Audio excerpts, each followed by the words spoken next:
오늘은 디도서 2장 말씀을 함께 살펴보도록 하겠습니다. 하나님은 우리에게 무슨 말씀을 하시는가? 거기에 집중하시면서 주님의 말씀을 마음에 새겨듣고 그 말씀에 따라 순종하여 살 수 있는 거룩한 성도들이 되시기를 주님의 이름으로 축복합니다. 네, 오늘 2장 말씀은 이렇게 시작을 합니다. 2장 1절에서요. 오직 너는 바른 교훈에 합당한 것을 말하라. 이렇게 시작을 해요. 그리고 마무리가 15절에서 너는 이것을 말하고 권면하며 모든 권위로 책망하여 누구에게서든지 업신여김을 받지 말라. 뭔가 1절과 15절은요.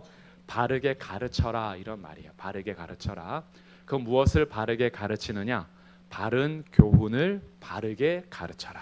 그래서 바른 교훈을 적당하고 건강하게 온전하게 너가 세워주도록 그렇게 가르칠 것을 요청하고 있습니다. 그래서 세운 목회자 디도에게 교회 성도들을 잘 양육해서 그들이 합당한 교훈 그리고 바른 교훈, 건강한 교훈에 온전히 건강하게 설 수 있도록 항상 말하고 가르칠 것을 명하는 것이 오늘 2장의 내용입니다.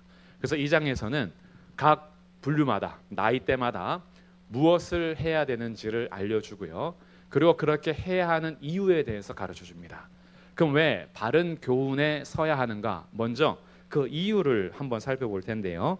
5절 두 번째 줄에 보시면 이는 이렇게 나오죠. 이는 하나님의 말씀이 비방을 받지 않게 하려 함이라. 바른 교훈을 가르쳐서 바르게 살도록 해야 하는 이유는 하나님의 말씀이 비방을 받지 않게 하려고. 또한 8절에서도 이유가 나와요. 8절 이는 있죠.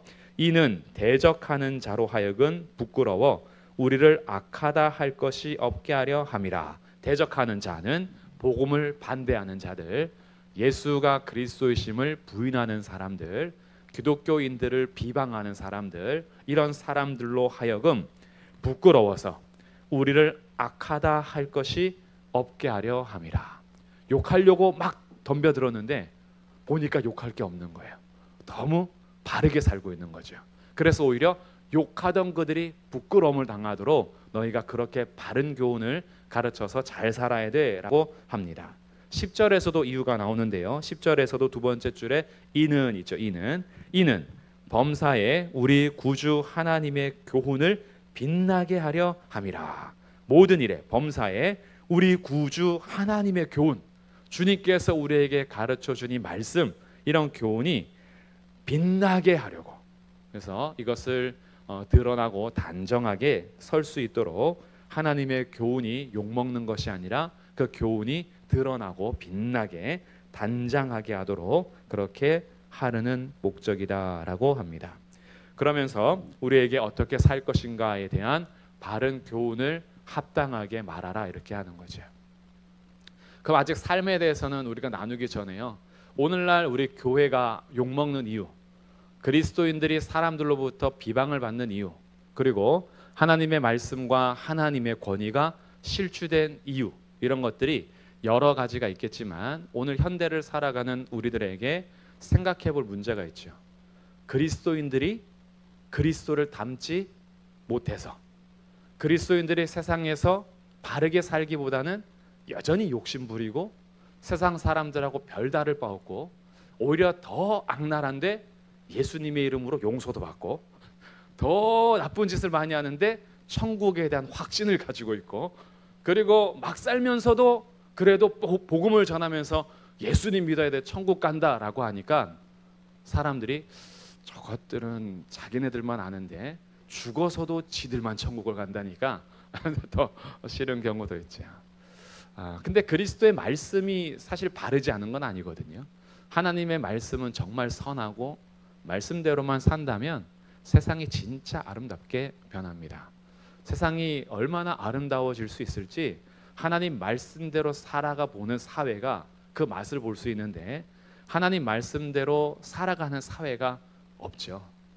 그것을 가장 잘 보여줄 수 있는 공동체가 교회여야 하는데 교회만큼은 세상과는 다른 하나님의 말씀에 따라서 빛나는 삶이 있어야 되는데 우리가 오늘날 비방받는 이유는 그들에게 복음을 전해서가 아니라 복음을 전하는 대로 그 복음대로 그 교훈대로 살지 않는 우리의 이중적인 모습들이 오히려 사람들로부터 손가락질과 비방을 받는 경우가 많이 있죠.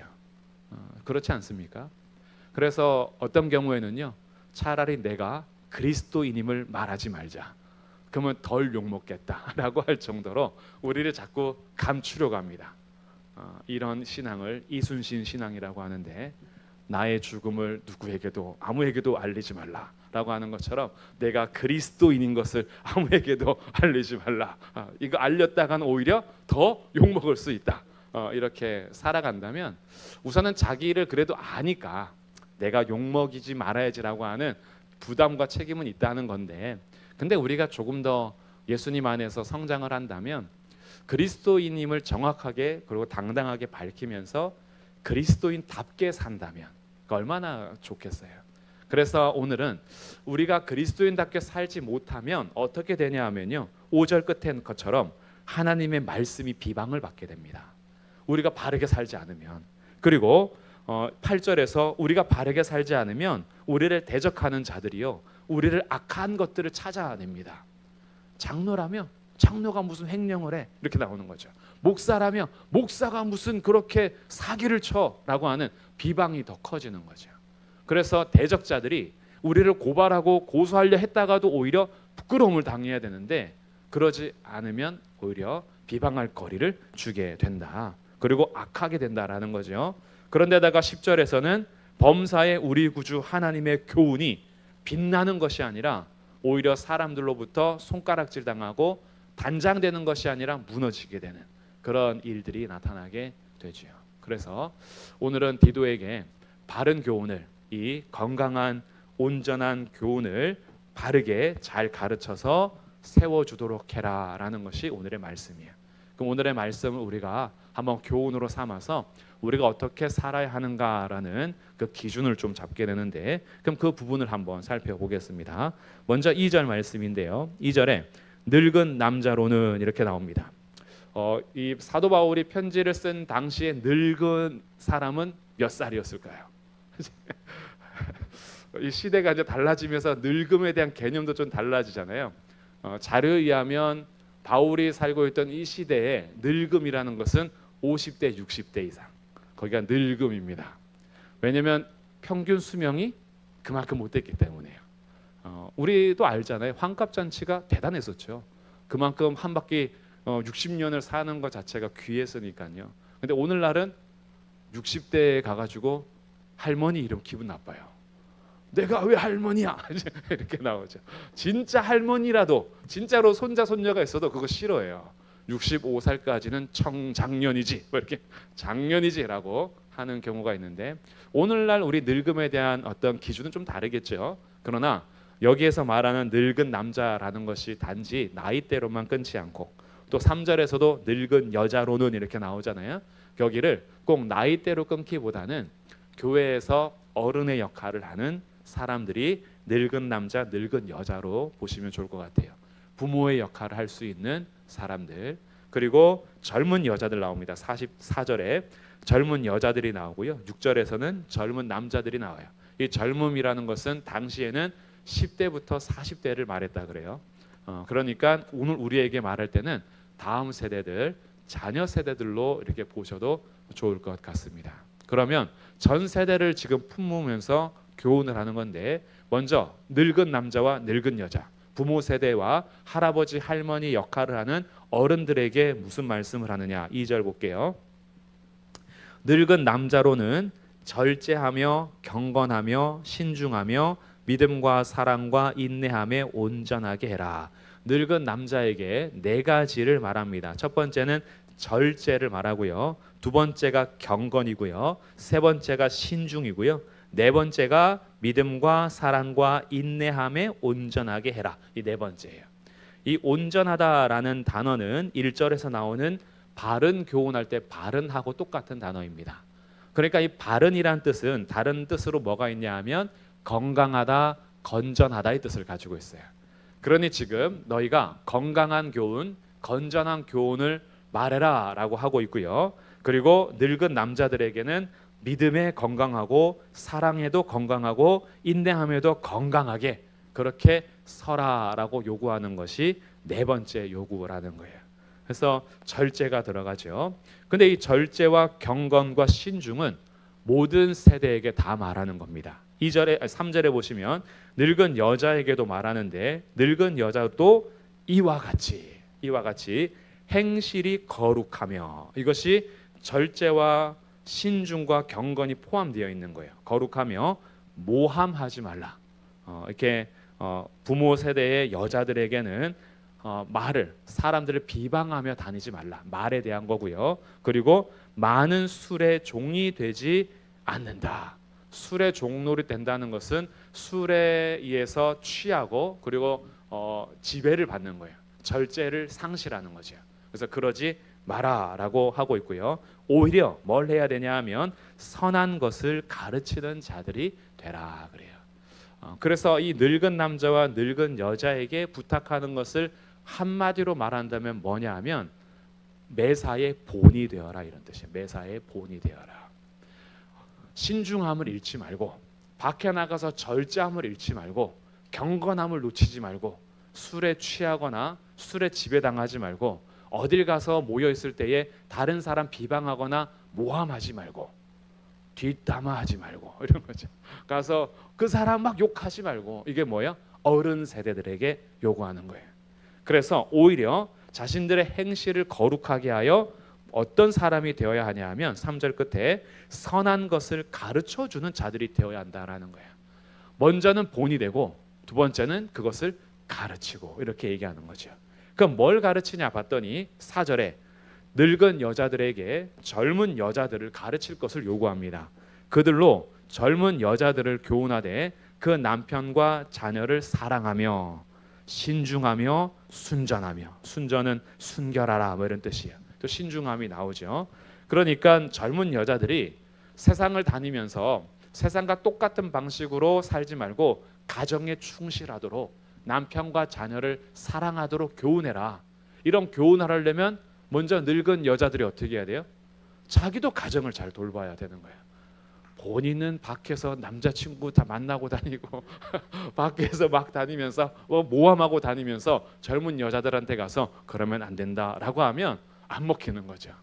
언니나 잘하세요. 이렇게 어머님이나 잘하세요라고 할 수 있는 거예요. 그래서 본이 되고 젊은 여자들을 교훈하되 그들이 가정에 충실하고 가정을 서로 돌볼 수 있으며, 5절에 보니까 신중하며 순전하며 집안일을 하며 선하며 자기 남편에게 복종하게 하라. 신앙을 가진 자들이 신앙을 지키면서 가정을 잘 돌볼 수 있도록 젊은 여자들을 교훈하라는 거예요. 믿음 안에서 우리가 어차피 남자나 여자나 하나님의 형상이고, 그리고 남자 여자 다 동등하기 때문에 당시 시대 속에서 여자들이 또 신앙의 종교적인 모습들이 많이 띌 때 조금 황홀경에 빠지거나 이교도들에게 있어서는요, 여자들이 신접하는 어떤 경험을 통해서 남편들을 무시하는 경향들이 많이 생길 수 있었습니다. 이럴 때에 기독교 신자들에게는 오히려 가정을 돌보고 가정에서 남편에게 복종하고 순종하면서 자녀들과 남편을 사랑하여 가정을 잘 돌볼 수 있도록 교훈하는 것이 젊은 여자들에게 하는 교훈이었다는 거지요. 왜냐하면 5절 끝에 하나님의 말씀이 비방을 받지 않게 하려 함이라. 저 젊은 여자가 예수님 믿기 전에는 안 그랬는데 예수님 믿더니 집에 들어올 생각이 없어. 예수님 믿더니 집안일 하질 않아. 예수님 믿더니 남편 아들 다 소용없대. 그저 밖에만 다닌다면 하나님 말씀이 비방받기 딱 좋은 거죠. 복음이 도대체 뭐냐라는 거예요. 그래서 오히려 우리의 삶을 잘 돌볼 것을 권면하고 가르치라라고 하고 있고요. 6절에서 너는 이와 같이 디도 너도 해야 할 일이 있다. 젊은 남자들을 교훈하는데 신중하도록 권면해라. 그래서 권면하다라는 것은 격려하고 위로하고 권하고 이렇게 하라는 거예요. 젊은 남자들을 잘 다독여서 바르게 설 수 있도록 하는데 7절 범사에 너 자신이 먼저 선한 일에 본이 되어야 한다. 본이 되어라. 같은 얘기죠. 본이 되고 교훈에 부패하지 아니함과 단정함과 책망할 것이 없는 바른 말을 하라라고 요청합니다. 여기서 이 바른도 1절에 나오는 바른하고 똑같은 단어예요. 건강한 말 그리고 바른 말을 할 수 있도록 교훈을 할 것을 요구합니다.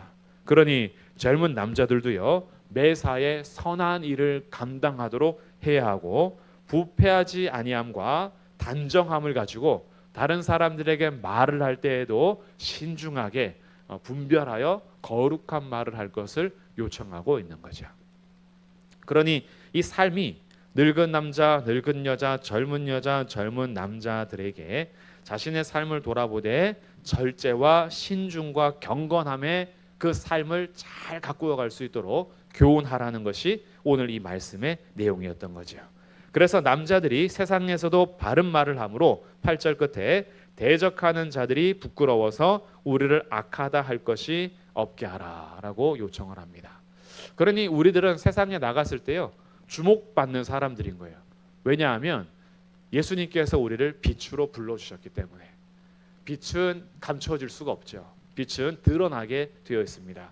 근데 그 드러나는 자들이 아름다운 빛을 발해야 되는데 소금의 맛도 상실해버리고 빛도 상실해버려서 오히려 빛을 쬐야 되는, 빛이 나타나야 되는 그리스도인들의 삶에 빛이 나타나지 않고 짠맛이 사라져버리면 세상 사람들은 오히려 비방하고 악하다라고 하는 그런 일들이 생기는 거죠. 그래서 삶을 잘 가꾸어라 라고 요청합니다. 9절에서는 종들에게 말하는데, 종들아 너네들도 그리스도 안에서 참된 자유를 얻었으나 너희의 종의 위치에서 자기 상전들에게 범사에 순종하여 기쁘게 하고 거슬러 말하지 마라. 종의 자리를 잘 지켜라 이거예요. 그래서 주인을 잘 섬겨라. 우리의 삶을 얘기해 주고요. 10절 훔치지 마라. 오히려 모든 참된 신실성을 나타내라. 훔치거나 도덕적으로 비방받을 일을 하지 말고 오히려 신실하게 섬기며 종의 노릇을 제대로 함으로 주인에게도 칭찬받는 그런 종이 되어야 한다. 그래서 세상에서 이 주인들이, 오늘날은 뭐 이렇게 종과 주인의 사회는 아니지만 당시에는 아직 노예 제도가 있을 때이기 때문에요, 이 노예를 쓰는 주인들에게 이런 소문이 나야 하는 거예요. 예수 믿는 노예가 진짜야. 이런 소문을 나야 되는 거죠. 예수 믿는 노예는, 종은 정말 모든 사람들이 경쟁해서, 예수 안 믿는 종은 이렇게 사올 때 종값을 낼 때에 한 100만 원 낸다면 예수 믿는 종이라 그러면 가치가 올라가서 1000만 원 정도 돼야 되는 거죠. 예수 믿는 종은 신실한 사람들. 그래서 믿고 맡길 수 있는, 우리 집안을 다 맡길 수 있는 요셉처럼, 정말 요셉에게 가정 총무 삼아서 노예였지만 모든 것을 맡길 수 있었던 것처럼 예수 믿는 노예는 뭐가 달라, 예수 믿는 종들은 달라라고 할 수 있는 그런 신실함을 나타내는 그것이 그리스도인들의 위치에서 요구가 됐던 겁니다. 그렇기 때문에 이 1절부터 시작하는 이 말씀 10절까지는요, 우리 하나님의 말씀과 교훈이 빛나고 악하다 할 것이 없도록 우리의 삶을 바른 교훈에 살아가도록 그렇게 합당한 삶을 살 것을 가르쳐라라고 요구하고 있습니다. 오늘 우리들이 배울 게 많은 거예요. 우리 그리스도인들이요, 세상에 나갔을 때에 그리스도인답게 살아가는 삶을 가꾸어야 하는 그런 오늘날의 모습이 정말 많이 강조가 되어야 합니다. 우리에게 주신 구원의 은혜가 왜 우리에게 베풀어 줬는지를 분명히 안다면, 그렇다면 우리의 삶을 가꿀 필요가 있어요. 우리는 우리의 선한 행실로 구원받는 것은 아니죠. 우리가 착하게 살아서 구원받는 거 아니죠. 우리가 밖에 나가서 성실하게 삶으로 구원받는 것 아니죠. 그러나 성실하게 살고 선하게 사는 것이 강조가 안 되느냐? 아니에요. 성경에서는 그리스도인들에게 선하게 살 것을 굉장히 많이 요구하는데, 오늘 저희가 읽었던 11절부터 14절까지의 말씀이 이 전체를 아우르는 말씀인 겁니다. 11절에 이렇게 얘기해요. 모든 사람에게 구원을 주시는 하나님의 은혜가 나타났다. 이것은 구원은 오직 하나님이 주시는 은혜인 거예요. 하나님께서 우리에게 그냥 우리의 행위로서가 아니라 하나님의 은혜로 선물을 주셨어요. 그 모든 사람에게 구원을 주시는 하나님의 은혜가 나타났어요. 그래서 우리를 구원하시고 우리를 자녀 삼아 주셨습니다. 우리를 자녀 삼아 주신 다음에 12절, 우리를 양육하시는 거예요. 우리가 그냥 천국 백성으로 태어나게만 한 것이 아니라 우리를 거듭나게 하신, 하나님의 자녀로 다시 태어나게 하신 백성들을 양육하십니다. 그래서 계속 자라나게 하셔서 뭐 하시느냐? 12절, 경건하지 않은 것과 이 세상 정욕을 다 버리고. 이제는 예수님 믿기 전에 경건하지 않았던 내 삶들, 세상의 욕심과 정욕에 따라 살아갔던 내 삶을 버리도록 우리를 양육해 가시는 거예요. 그러니까 우리는 세상하고 똑같이 살면 안 되는 거죠. 세상과 똑같이 탐심으로 살면 안 되고, 똑같이 돈을 좋아하며 정말 세상의 정욕적인 삶을 살아가면 안 되고요. 경건하지 않는 삶을 추구하면 안 되는 거예요. 주님은 우리를 그렇게 살라고 부른 게 아니라는 거예요.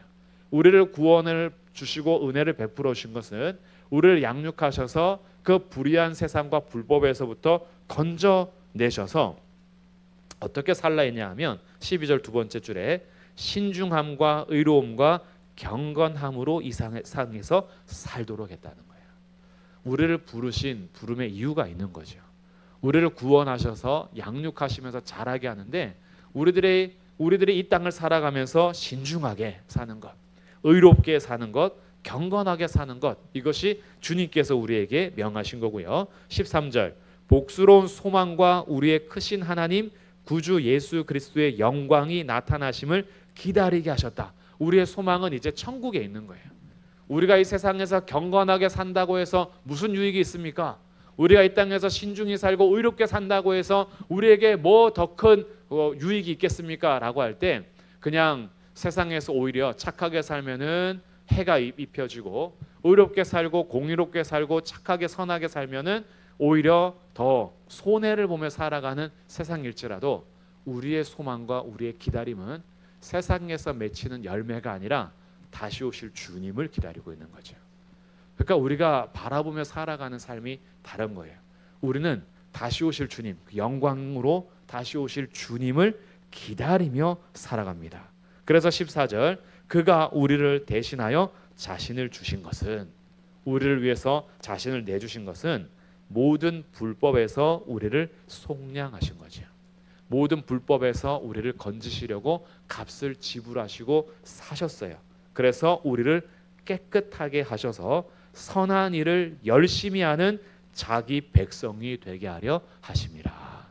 선한 일을 열심히 하도록 하는 그 삶을 우리에게 명하신 겁니다. 그래서 그리스도인들은요, 착해서 그리스도인이 된 것도 아니고 선해서 구원받은 건 아니지만, 그리스도인이 살아가는 방법은요, 착하고 선하게 살아가는 게 맞습니다. 이게 우리가 추구해야 될 삶인 거예요. 그래서 우리의 선함과 우리의 착함을 통해서 하나님의 교훈이 빛을 발해야 하는 거죠. 그러니 우리는 이 교훈을 다시 찾아가야 합니다. 그래도 예전에는요, 교회 다니는 사람들이 칭찬 많이 받았습니다. 정말 불과 몇십 년 전만 해도요, 정말 자기는 교회 안 나가도 자녀들은 교회 나가라 그랬었어요. 왜냐하면 교회 가면 그래도 우리 아이가 착하게 살 수 있을 거라고 생각했기 때문에. 그런데 우리들이 이런 권위를 좀 많이 놓쳤죠. 불과 그 놓친 것이 얼마 되지도 않습니다. 우리들이 왜 세상에서 그렇게 본이 되지 못했을까? 왜 이렇게 더 빛을 발하지 못했을까라고 하면 우리의 책임이 큽니다.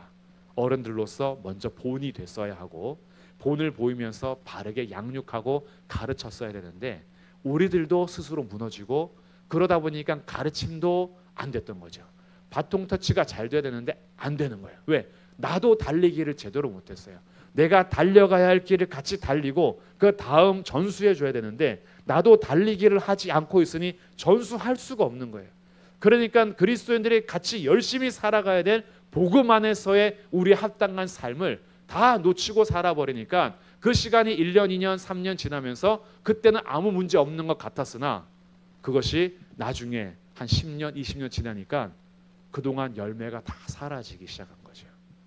우리끼리 너무 욕심을 부렸고, 우리끼리 탐욕 가운데 빠져있고, 우리끼리 기도응답, 우리끼리의 뭔가 잘 사는 것, 우리끼리 복받는 것, 그러다 보니 밖에 나가서 그리스도인으로서 손해보고 오히려 그들을 섬기고 이들 가운데 베풀고 선하게 살며 손해를 봐도 하나님 때문에 손해를 보는 기쁨도 없고 예수님을 믿는 믿음 때문에 내가 그래도 밖에 나가서 손실을 입더라도 난 믿음으로 선하게 살 거야 라는 결단이나 거름이 사라지기 시작한 거죠. 그러니까 지금에 와서는 다시 이 길을 회복하는 게 너무 어려운 거예요. 그동안 믿음의 선배들이 쭉쭉 걸어갔던 길을 다음 세대가 계속 걸어갔어야 되는데 이 길이 끊겨버린 겁니다. 다시 이 길을 세우려면 오랜 시간이 걸릴 수 있어요. 그러나 우리는 이 길을 다시 세워야 합니다. 함께 가야 되는 거예요. 그리스도께서 우리를 구원하신 건 정말 은혜를 베풀어 주신 거잖아요. 그 은혜를 베푸신 이유가 우리를 깨끗하게 하셔서 선한 일에 열심히 살라고. 그래서 늙은 남자든지 늙은 여자든지 젊은 여자든지 젊은 남자든지 너희가 그리스도 안에서 신중하며 절제하며 경건하며 하나님의 말씀에 따라서 도덕적이고 윤리적으로 너희들이 바른 삶을 살아가면서 서로 모함하거나 말로써 비방하거나 정말 훔치는 그런 행실을 하지 말고 너희들이 서로 선한 일에 본이 되어야 한다라고 우리에게 가르쳐주고 있습니다. 우리가 이 길을 다시 회복할 수 있기를 주님의 이름으로 축복합니다. 그래서 그래, 성도들은 믿을 수 있어. 정말 그리스도인이라면 우리 슈퍼 이 돈통 맡기고 갈 수 있어. 내가 고양이한테 생선을 맡기지 그리스도인들한테는 절대 안 맡겨. 이러면 안 되는 거죠. 내가 다른 사람한테 못 맡겨도 예수 믿는 사람한테 내가 믿고 맡길 수 있어 라는 정도의 신실함을 회복해야죠. 그리고 그래, 예수 믿는 사람들은 착해. 우리 동네에서 제일 착한 사람 뽑으라 그러면 신성교회 권사님들 이런 이제 사람이 되어야 하는 거예요. 우리 동네에서 누가 제일 선합니까? 라고 하면은 교회 다니는 저기 성도들이 제일 선합니다. 이런 자신이 좀 있어야죠. 이런 삶을 우리가 같이 걸어가면서 우리가 선한 일에 열심을 내야 할 때입니다. 선한 일에 더 열심을 내야 되고 그리스도의 말씀이 비방받지 않도록 그리스도의 교훈이 빛날 수 있도록 우리를 대적하는 자들로 하여금 악하다라고 비방할 것이 없을 정도로 우리의 삶을 잘 가꾸어 가야 하겠죠. 근데 이것이 속으로는 안 그러면서 겉으로만 가꾼다면 이게 위선이 되지만 속에서부터 진심으로 원하면 기도가 되는 거예요. 하나님, 우리 그리스도인들이 선한 일에 힘을 낼 수 있도록 선한 능력으로 입혀 주시옵소서. 예수님을 믿는 믿음 안에서 우리의 이 행실을 통하여 하나님의 교훈이 비방받지 않고 하나님의 말씀이 더 단장되어서 드러나야 할 것인데 저의 삶이 그것을 드러낼 수 있도록 저에게 선한 능력을 허락하여 주십시오. 그러면 기도가 되는 거예요. 그 기도하면 어떻게 돼요? 이웃을 향해서 돌아볼 때에 우리들은 같이 신경을 쓰는 거죠.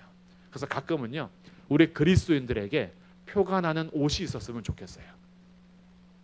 길거리 가다가 스님들 다 티나죠. 신부님들 다 티나죠. 그럼 그 옷을 입고 다닐 때 함부로 할 수 있을까요? 못해요. 목사들은 따로 옷이 없어요. 너무 좋아요. 부담이 없어요. 어디 길거리 가다가 저를 목사님이라 부르면 부담이 되기 시작하는 거예요. 저희 목사님들하고 어디 가면요, 밖에 나가선 서로 목사님이라 부르지 말자 그래요. 부장님이라고 합시다 이렇게 하는 거죠. 그런데 목사님 하는 순간 우리의 말과 행실을 왜요? 돌아봐야 되는 거예요.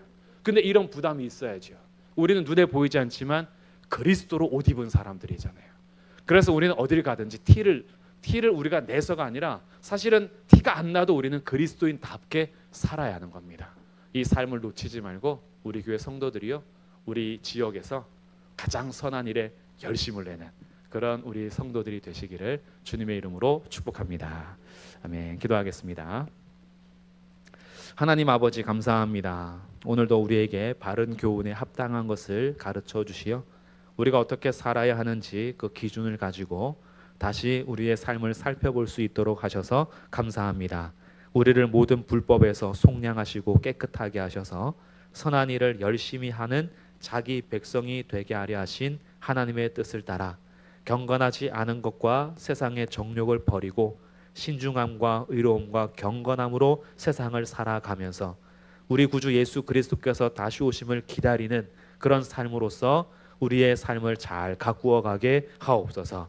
그래서 그리스도인들이 다시 빛을 발하며 이 땅의 사람들에게 선함으로 증거가 되고 하나님의 말씀과 교훈이 빛날 수 있는 그런 우리들의 삶으로 잘 가꾸어 갈 수 있도록 성령께서 우리와 늘 함께하여 주시고 선한 능력으로 함께하시고 우리를 입혀주시며 그리스도로 옷 입은 자들로서 우리의 삶과 우리의 말과 행실들을 잘 가꾸어가는 우리 모든 성도들이 되게 하옵소서. 이 일을 통하여서 하나님 영광 받아주시고 하나님의 말씀이 더 빛나는 우리의 삶이 될 수 있도록 주님 인도하여 주옵소서. 우리 주 예수 그리스도의 이름으로 기도합니다. 아멘.